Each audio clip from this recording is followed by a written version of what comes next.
Busy কামৰ ক্ষেত্ৰত busy তেখেতলোকে ডেইলি দৈনন্দিন যিটো মানে শাৰীৰিক ব্যায়াম কৰিব লাগে সেই ব্যায়ামটো তেখেতলোকে কৰিবলৈ মানে তেখেতলোকে টাইম নাপায় মানে ৰাইজক মই নিজে যে উপকাৰ পাইছোঁ সেইটো আনকো কৈ তেনেকৈ মানুহখিনিক মই সুফল হয় আকৰ্ষিত মানে তেওঁলোককো নিৰোগী হ'বলৈ মই সেইটো এডভাইচ দিওঁ আৰু য়োগাৰ জৰিয়তে যে সুস্থ হ'ব পাৰি সেইটো কৰি মই তেনেকৈ এটা চেণ্টাৰ চলাইছোঁ আৰু মোৰ ট্ৰেইনিংখিনি মানুহখিনি ভাল আপুনি কুহুমীয়া গৰম পানী খালে গৰম পানী খোৱাৰ পিছত আপোনাৰ পূৰা পাতক্ৰিয়াটো সম্পন্ন হ'ল আৰু আহাৰ গ্ৰহণ কৰাৰ পিছত এটাই আসন আছে সেইটো হ'ল বজ্ৰাসন সেই আসনটো আমি কৰি দিলে আমাৰ হজম শক্তি বৃদ্ধি হয়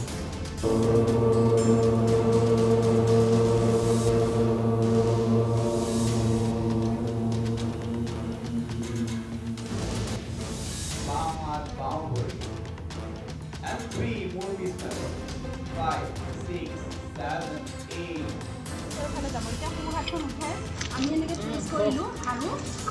বাওঁ ভৰি পতাখনত ধৰি পূৰা টুইষ্ট কৰি দিলোঁ এইটো কৰাৰ ফলত কি হয় আমাৰ পেটত প্ৰেছাৰ পৰিলে তোমাৰ ডাইজেষ্টিভ চিষ্টেম গেছ প্ৰব্লেম ঠিক হ'ব পেটৰ ফেট কমিব আৰু ডায়েবেটিছ কণ্ট্ৰল হয় আৰু যিসকলৰ ডায়েবেটিছ নাই হোৱা ডায়েবেটিছ নহয় মানে এইটো কৰি থাকিলে গতিকে আমি বেমাৰ হোৱাৰ পিছতহে মেডিচিন ইউজ কৰোঁ বেমাৰ হোৱাৰ আগতে আমি সজাগ হ'ব লাগে আৰু এইবোৰ কৰি থাকিব লাগে যাতে আমাৰ এই প্ৰব্লেমবোৰ নহওক সদৌ অসম যোগ মহাসংঘৰ ভাল পদক্ষেপৰ কথা ইতিমধ্যে আমি আৰম্ভণিতে কৈছোঁ এতিয়া এইসকল ব্যক্তিয়ে এই অঞ্চলৰ কিশোৰ কিশোৰীসকলক এই যোগৰ প্ৰশিক্ষণ দিছে যিহেতু এগৰাকী ৰেফাৰী আছে আমাৰ দিব্যজ্যোতি সম্পূৰ্ণ নামটো আকৌ জানি লওঁ আৰু কেনেকৈ জড়িত আৰু এই 3 দিনত এই শিক্ষাৰ জৰিয়তে কোনখিনি এটা মেছেজ দিবলৈ চেষ্টা কৰা বা কোনখিনি প্ৰয়াস কৰা নমস্কাৰ আমি অসমত যিমানবিলাক য়োগা টিচাৰ আছিলোঁ তো সেই য়োগা টিচাৰবিলাক এদিন একত্ৰিত হ'লোঁ আৰু আমি ভাবিলোঁ যে আমি এনেকৈ 3 days ফ্ৰী য়োগা কেম্প আমি প্ৰভাইড কৰিব পাৰোঁ অসমৰ ৰাইজক কিয়নো এতিয়া ক'ভিডৰ ছিটুৱেশ্যন চ' আমাৰ ইমিউনিটি ছিষ্টেমটো যাৰ উইক হয় তেওঁলোকক অতি সহজে ক'ভিডে আক্ৰমণ কৰে চ' সেইটো এটা উদ্দেশ্য যাতে মানুহে য়োগা কৰাৰ ফলত আমাৰ শৰীৰৰ আভ্যন্তৰীণ অংগ লগতে আমাৰ মানসিকো উন্নতি সাধন হয় সেইটো কাৰণে আমি এনেকৈ 3 days 25, 26 আৰু 27 ডিচেম্বৰত আমি গোটেই অসমতে ফ্ৰী য়োগা কেম্প প্ৰভাইড কৰিছোঁ চ' ইয়াৰ ফলত কি হয় আমাৰ ছাত্ৰ ছাত্ৰীসকলো উন্নতি সাধন হয় বা যোনে ইয়াতে কৰে গাৰ্জেনসকলো উন্নতি সাধন হয় আপোনালোকে দেখিছে যে আমাৰ এতিয়া কথাটো ক'ব গ'লে বহুত দীঘল হয় যে মাদক দ্ৰব্যৰ সেৱনৰ বাঢ়ি গৈছে এতিয়া সমাজত চ' মাদক দ্ৰব্য সেৱন বাঢ়ি গ'লে আমাৰ গোটেই সমাজখন জুৰুলা জুপুৰা হৈ পৰে চ' যদি য়োগাটো আমি ইনক্লুড কৰোঁ তেতিয়া কি হয় আমাৰ ব্ৰেইনৰ পৰা কিছুমান হৰম'ন ছিক্ৰেশ্যন হয় যাৰ ফলত তেওঁৰ সেই বেয়া বস্তুটোৰ ফালে ধাউতি নাখায় আৰু য়োগা কৰিলে যিহেতু আমাৰ মনটো ঠিকে থাকে চ' তাৰ ফলত তেওঁ য়োগাত আকৰ্ষিত হয় সেই উদ্দেশ্যে এইদৰে শৰীৰটো নিয়ন্ত্ৰিত হয় অলপতে এটা আমি সংবাদ পাইছিলোঁ জাপানৰ তেওঁলোকে কৈছিলে যে বয়সীয়াল মানুহক কম বয়সলৈ ৰূপান্তৰ কৰিব পাৰি আৰু তেওঁলোকে কৈছিলে যে ক্ৰম'জম থেৰাপি আৰু অক্সিজেন থেৰাপি আমি এই কথাটোক যোগৰ লগত সম্পৃক্ত কৰিব পাৰোঁ নেকি যোগ কৰাৰ লগে লগে আমাৰ বিভিন্ন অংগ প্ৰত্যংগৰ অক্সিজেনৰ প্ৰবাহটো বৃদ্ধি পায় আৰু তেতিয়া আমি আমাৰ যিটো বয়সৰ এটা যুৱ অৱস্থাতে থাকে বা তেনেধৰণৰ হয় এই অক্সিজেন থেৰাপি বা অক্সিজেনৰ লগত এইটোৰ লগত সম্পৰ্ক এটা আছে নেকি এই যোগ কৰাৰ লগত হয় নিশ্চয়কৈ আমি যিটো প্ৰাণায়াম কৰোঁ অনুলোম বিলোম সেইটো আমাৰ অক্সিজেনৰ কাম কৰে ৰোগ প্ৰতিৰোধ ক্ষমতা বঢ়ায় অটুট ৰাখে গতিকে সেইটোৱে আৰু যোগ কৰিলে সঁচাকৈ মানুহ য়ং হৈ থাকিব পাৰে যৌৱনকালটো অটুট ৰাখে কিছুমান আমাৰ আসন আছে সেইবোৰ আসন কৰিলে যৌৱন শক্তিটো আমাৰ বৃদ্ধি হয় গতিকে যোগ কৰিলে অকল যৌৱন শক্তি বুলিয়ে নহয় বিভিন্ন ধৰণৰ বেমাৰ আজাৰ আজি চাওক বৰ্তমান যুগত মানুহবোৰ বিজি হৈ গৈছে বিজি কামৰ ক্ষেত্ৰত বিজি তেখেতলোকে ডেইলি দৈনন্দিন যিটো মানে শাৰীৰিক ব্যায়াম কৰিব লাগে সেই ব্যায়ামটো তেখেতলোকে কৰিবলৈ মানে তেখেতলোকে টাইম নাপায় লগতে কিছুমানে কম্পিউটাৰত বহি থাকে তাৰ ফলত পেটৰ ফেটছ বাঢ়ে আৰু লগতে যিসকলে বাইক চলায় বা একেথিৰে বহি কাম কৰে তেখেতলোকৰ বেক পেইন হয় কঁকালৰ বিষ হয় তো এনেকুৱা বিভিন্ন ধৰণৰ বেমাৰ আছে যিবোৰ বেমাৰ যোগৰ জৰিয়তে ঠিক কৰিব পৰা যায় আৰু লগতে কি হয় আমাৰ যোগৰ এটা প্লাছ পইণ্ট আছে আমাৰ য়োগাৰ উইদাউট মেডিচিন উইদাউট মেডিচিন বেমাৰ ঠিক কৰিব পৰা হয় গতিকে যোগটো খুবেই প্ৰয়োজন কাৰণ যেতিয়া আমি কিবা এটা বেমাৰ হ'লে মেডিচিন আমি খাই দিওঁ সেই মেডিচিনটো খোৱাৰ লগে লগে কি হয় সেই বেমাৰটো কণ্ট্ৰল হয় কিন্তু লগতে আৰু নতুন বেমাৰ বেলেগ বেমাৰ মানে আৰম্ভ হৈ যায় গতিকে সেই এণ্টিবায়'টিকটো আমাৰ কাৰণে খুবেই মাৰাত্মক যোগ কৰিব লাগে যোগ কৰি উইদাউট মেডিচিন ঠিক সুস্থ সবল হৈ থাকিব পৰা যায় আপোনাৰ পৰিচয়টো লওঁ আৰু যোগৰ লগত কেনেকৈ জড়িত আৰু কি সুফল আপুনি ব্যক্তিগতভাৱে পালে মোৰ নাম হিমাদ্ৰীনাথ কটকী মই এজন য়োগা ট্ৰেইনাৰে হয় মই য়োগাৰ লগত মানে একচুৱেলি মই নিজে কৰ্চটো কৰি মই নিজে একচুৱেলি মোৰ বেমাৰ কিছুমান আছিলে মই প্ৰব্লেম কিছুমান ভুগি আছিলোঁ ফাৰ্ষ্ট মই য়োগা কৰি নিজে সেইবোৰ ৰিলিফ পাইছোঁ মোৰ হাৰ্টৰ প্ৰব্লেম আছিলে মোৰ অ'ভাৰ চাইনাছ আছিলে এচিডিটি প্ৰব্লেম আছিলে প্ৰথমতে মই নিজে কিয়ৰ কৰিবলৈ য়োগাত নিজে প্ৰেক্টিছ কৰিছিলোঁ যেতিয়া মই সেইবোৰ ইমান দিন মেডিচিন খায়ো ডক্টৰী ট্ৰিটমেণ্ট কৰি যেতিয়া মই ভাল পোৱা নাছিলোঁ য়োগাৰ জৰিয়তে মই নিজে সুস্থ হৈ গ'লোঁ তেতিয়া মই ভাবিলোঁ মই নিজেই যেতিয়া উপকাৰটো পাইছোঁ আনক মই কিয় কৰিব নোৱাৰোঁ তেতিয়া মই পূৰ্বাঞ্চল য়োগা মহাবিদ্যালয়ত মোৰ কৰ্চটো কৰিলোঁ আৰু চাৰ্টিফিকেটখন লোৱাৰ পাছতে মই মোৰ এটা চেণ্টাৰ খুলি দিলোঁ আৰু মই তেনেকৈ মানে ৰাইজক মই নিজে যে উপকাৰ পাইছোঁ সেইটো আনকো কৈ তেনেকৈ মানুহখিনিক মই সুফল হয় আকৰ্ষিত মানে তেওঁলোককো নিৰোগী হ'বলৈ মই সেইটো এডভাইচ দিওঁ আৰু য়োগাৰ জৰিয়তে যে সুস্থ হ'ব পাৰি সেইটো কৰি মই তেনেকৈ এটা চেণ্টাৰ চলাইছোঁ আৰু মোৰ ট্ৰেইনিংখিনি মানুহখিনি ভালো পাইছে বা বহুত মানুহ উপকৃত হৈছে চবেই মোক ৰিকুৱেষ্ট কৰিছে যে খাৰগুলিত বহুত ভিতৰত আপোনাৰ চেণ্টাৰখন অকণ বাহিৰত আহিব লাগে চ' মই তেওঁলোকৰ ৰিকুৱেষ্টত মই ৰিচেণ্টলি এখন চানমাৰীতো য়োগা চেণ্টাৰ এটা খুলিছোঁ চ' মই দুটা চেণ্টাৰ এতিয়া খুলি তেনেকৈ মই নিজে ট্ৰেইনিং দি আছোঁ হয় দিব্যজ্যোতি জৱানক আৰু এটা প্ৰশ্ন কৰিম তাৰ লগতে মই অঞ্জনৰ কাষলৈ আহিছোঁ এতিয়া এইটো ভাল বুলি সকলোৱে জানো আমি বা মেডামে ক'লে অঞ্জনাই ক'লে দিব্যজ্যোতিয়ে ক'লে এতিয়া মানুহৰ কি হয় দুদিনমান কৰে ইচ্ছা নোহোৱা এই যে মানুহক এই মনটো কেনেকৈ স্থিৰ কৰিব এতিয়া যে দুদিন ঠিকেই কৰে আৰম্ভণি কৰি তাৰপিছত আৰু বাদ দি দিয়ে যে মানুহখিনি কেনেকৈ বুজাব পৰা যাব কথাখিনি বৰ্তমান সমাজত মই আগতে ক'লোঁ যে বিজি লাইফ ব্যস্ততাৰ জীৱনত মানুহৰ ব্যস্ততা ইমান বাঢ়ি গৈছে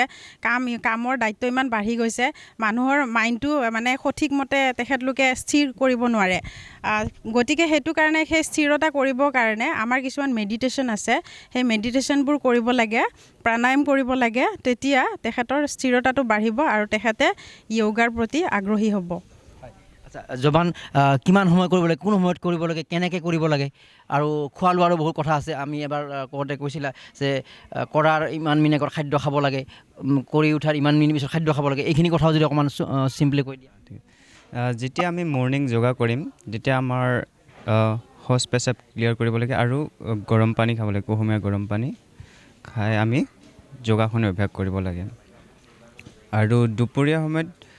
আহাৰ গ্ৰহণ কৰাৰ পিছত আমি 3-4 ঘণ্টাৰ পিছত আমি যোগাসন কৰিব পাৰি আৰু আহাৰ গ্ৰহণ কৰাৰ পিছত এটাই আসন আছে সেইটো হ'ল বজ্ৰাসন সেই আসনটো আমি কৰিলে আমাৰ হজম শক্তি বৃদ্ধি হয় বাকী আসন আমি 3-4 ঘণ্টাৰ পিছত কৰিব লাগে দিব্যজ্যোতি ওচৰলৈ আহিছোঁ প্ৰতিদিনে কিমানমান এটা মিনিমাম এইখিনি সময় কৰিব পাৰি বা কৰিলে ভাল সাধাৰণ মানুহে কথাবিলাক কেতিয়াবা নাজানে কিবা খাদ্য গ্ৰহণৰ পিছতো কেতিয়াবা তেওঁলোকে কৰে বা তেনেকুৱা কৰে প্ৰতিদিনে কিমান সময় কৰা উচিত আৰু কোনখিনি আটাইতকৈ বেষ্ট টাইম মানে যোগাৰ কাৰণে একচুৱেলি য়োগাৰ কাৰণে বেষ্ট সময় হৈছে ৰাতিপুৱা মানে তাৰ প্ৰচিডিউৰটো মই কৈ দিছোঁ ৰাতিপুৱা আপুনি উঠিলে শুই উঠাৰ পিছতে আপুনি কুহুমীয়া গৰম পানী খালে গৰম পানী খোৱাৰ পিছত আপোনাৰ পূৰা পাতক্ৰিয়াটো সম্পন্ন হোৱাৰ ঠিক পিছতে আপুনি যোগাসন আৰম্ভ কৰিব লাগে তো আমাৰ ৰাতিপুৱা পেটটো খালী থাকে সেই খালী পেটত আমি যোগা কৰিলে আমাৰ তাৰ যথেষ্ট সুফল পোৱা যায় কিন্তু এইটো নহয় যে আমি ইভিনিং কৰিব নোৱাৰোঁ ইভিনিঙো আমি কৰিব পাৰোঁ কিছুমানৰ ৰাতিপুৱা খুব ব্যস্ততা থাকে তেওঁলোকে ৰাতিপুৱা কৰিব নোৱাৰে তো তেতিয়া ইভিনিং খোৱাৰ 3 পৰা 4 ঘণ্টা পিছত সেই গেপটো ৰাখিব লাগে খোৱাৰ 3-4 ঘণ্টাৰ পিছত তেওঁ আসন কৰিব পাৰে খাদ্য গ্ৰহণৰ 3 ঘণ্টা পিছত হয় চ' এনেকৈ যদি খাদ্য গ্ৰহণ কৰি কিমান সময় যোগাসন কৰি খাদ্য গ্ৰহণ কিমান সময় পিছত কৰিব লাগে গেপটো মানে হয় যোগাসন কৰাৰ পিছত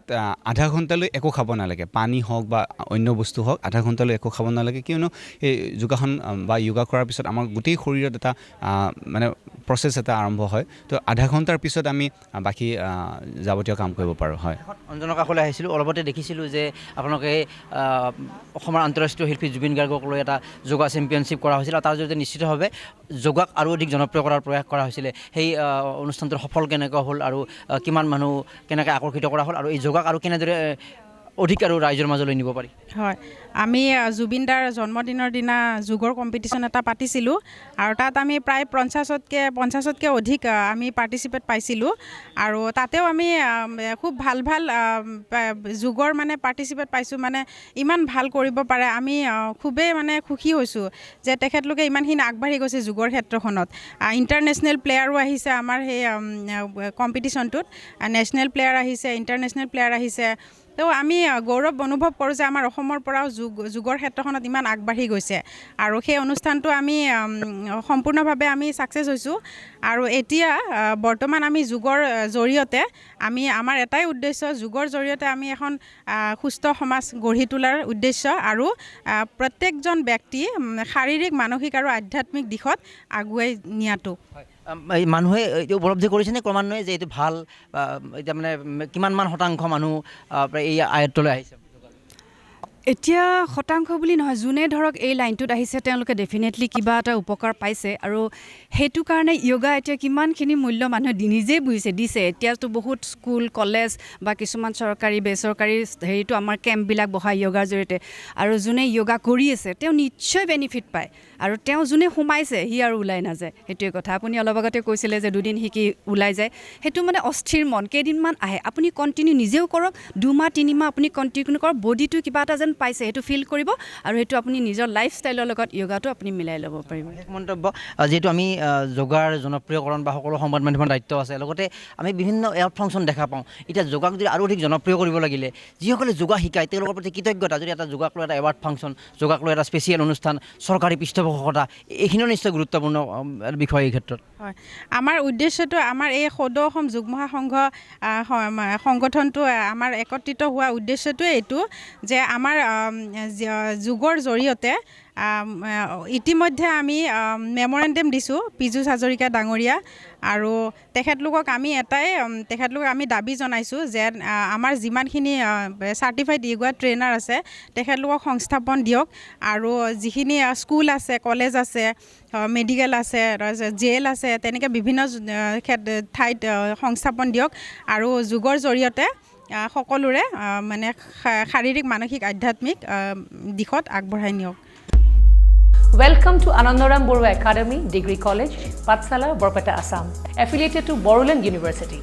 ARBA Degree College is a well-known prestigious academic institution where you can make your ambitions a reality.